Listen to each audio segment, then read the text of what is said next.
নমস্কাৰ বন্ধু বান্ধৱীসকল, আমাৰ ইউটিউব চেনেলৰ অন্য এটি ভিডিঅ' লৈ যিকোনো প্ৰতিযোগিতামূলক পৰীক্ষাত সহায়ক হোৱাকৈ কেইটামান প্ৰশ্ন লৈ আহিছোঁ। গতিকে ভিডিঅ'টো স্কিপ নকৰি শেষলৈকে চাব। আৰু যদি আমাৰ চেনেলটো আপুনি ছাবস্ক্ৰাইব কৰি লোৱা নাই তেতিয়াহ'লে চেনেলটো ছাবস্ক্ৰাইব কৰি ল'ব। আহক তেতিয়াহ'লে আজিৰ ভিডিঅ'টো আৰম্ভ কৰোঁ। আজি প্ৰথম প্ৰশ্নটো দিয়া আছে, এজন লোকে কিমান বছৰ বয়সত লোকসভাৰ সদস্য হ'ব পাৰে? ইয়াত থকা অপশ্যনকেইটাৰ ভিতৰত শুদ্ধ উত্তৰটো হৈছে অপশ্যন এ 25 বছৰ। বন্ধুসকল, 25 বছৰ বয়সত এজন লোকে লোকসভাৰ সদস্য হ'ব পাৰে। নেক্সট কুৱেশ্যনটো হৈছে, তলৰ কোনটো মৌলিক অধিকাৰ নহয়? ইয়াত থকা অপশ্যনকেইটাৰ ভিতৰত শুদ্ধ উত্তৰটো হৈছে অপশ্যন বি, কাম কৰা, শিক্ষা গ্ৰহণ আৰু চৰকাৰী সাহায্য। বন্ধুসকল, কাম কৰা, শিক্ষা গ্ৰহণ আৰু চৰকাৰী সাহায্যটো মৌলিক অধিকাৰ নহয়। নেক্সট কুৱেশ্যনটো হৈছে, এজন ব্যক্তি কিমানবাৰ ৰাষ্ট্ৰপতি হিচাপে নিৰ্বাচিত হ'ব পাৰে? ইয়াত থকা অপশ্যনকেইটাৰ ভিতৰত শুদ্ধ উত্তৰটো হৈছে অপশ্যন বি, কোনো সীমা নাই। বন্ধুসকল, এজন ব্যক্তি ৰাষ্ট্ৰপতি হিচাপে নিৰ্বাচিত হ'ব কাৰণে কোনো সীমা নাথাকে। নেক্সট কুৱেশ্যনটো হৈছে, ভাৰতত ভোটদানৰ নিম্নতম বয়স কিমান? ইয়াত থকা অপশ্যনকেইটাৰ ভিতৰত শুদ্ধ উত্তৰটো হৈছে অপশ্যন এ 18 বছৰ। বন্ধুসকল, ভাৰতৰ ভোটদানৰ নিম্নতম বয়স হৈছে 18 বছৰ। নেক্সট কুৱেশ্যনটো হৈছে, ভাৰতৰ ৰাষ্ট্ৰীয় চৰাই কি? ইয়াত থকা অপশ্যনকেইটাৰ ভিতৰত শুদ্ধ উত্তৰটো হৈছে অপশ্যন চি, ময়ূৰ। বন্ধুসকল, ভাৰতৰ ৰাষ্ট্ৰীয় চৰাইটো হৈছে ময়ূৰ। নেক্সট কুৱেশ্যনটো হৈছে, ভাৰতৰ জাতীয় পতাকাত থকা অশোক চক্ৰত কিমানডাল দণ্ড আছে?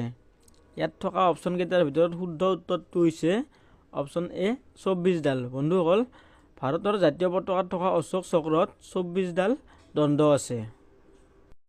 নেক্সট কুৱেশ্যনটো হৈছে, স্বাধীন ভাৰতৰ প্ৰথম গভৰ্ণৰ জেনেৰেল কোন আছিল?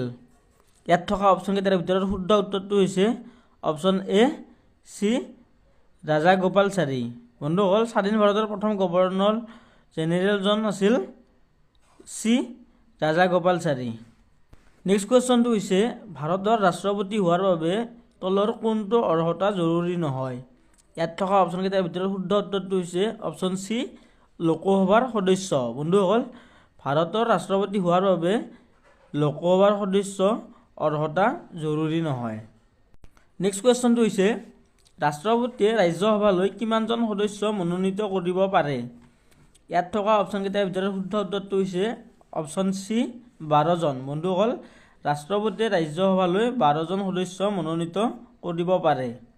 নেক্সট কুৱেশ্যনটো হৈছে, ভাৰতৰ সংবিধানখন কেতিয়াৰ পৰা বলবৎ কৰা হয়? ইয়াত থকা অপশ্যনকেইটাৰ ভিতৰত শুদ্ধ উত্তৰটো হৈছে অপশ্যন এ 26 জানুৱাৰী 1950 চনত। বন্ধুসকল, ভাৰতৰ সংবিধানখন 26 জানুৱাৰী 1950 চনৰ পৰা বলবৎ কৰা হয়। নেক্সট কুৱেশ্যনটো হৈছে, ভাৰতৰ ৰাষ্ট্ৰপতিৰ কাৰ্যকাল কিমান? ইয়াত থকা অপশ্যনকেইটাৰ ভিতৰত শুদ্ধ উত্তৰটো হৈছে অপশ্যন এ 4 বছৰ। বন্ধুসকল, ভাৰতৰ ৰাষ্ট্ৰপতিৰ কাৰ্যকাল হৈছে 4 বছৰ। নেক্সট কুৱেশ্যনটো হৈছে, ভাৰতৰ উচ্চতম ন্যায়ালয় ক'ত অৱস্থিত? ইয়াত থকা অপশ্যনকেইটাৰ ভিতৰত শুদ্ধ উত্তৰটো হৈছে অপশ্যন চি, নতুন দিল্লী। বন্ধুসকল, ভাৰতৰ উচ্চতম ন্যায়ালয় নতুন দিল্লীত অৱস্থিত। নেক্সট কুৱেশ্যনটো হৈছে, ভাৰতবৰ্ষক কিয় গণতান্ত্ৰিক ৰাষ্ট্ৰ বুলি কোৱা হয়? ইয়াত থকা অপশ্যনকেইটাৰ ভিতৰত শুদ্ধ উত্তৰটো হৈছে অপশ্যন এ, ৰাইজৰ মুৰব্বী জনসাধাৰণৰ দ্বাৰা নিৰ্বাচিত হয়।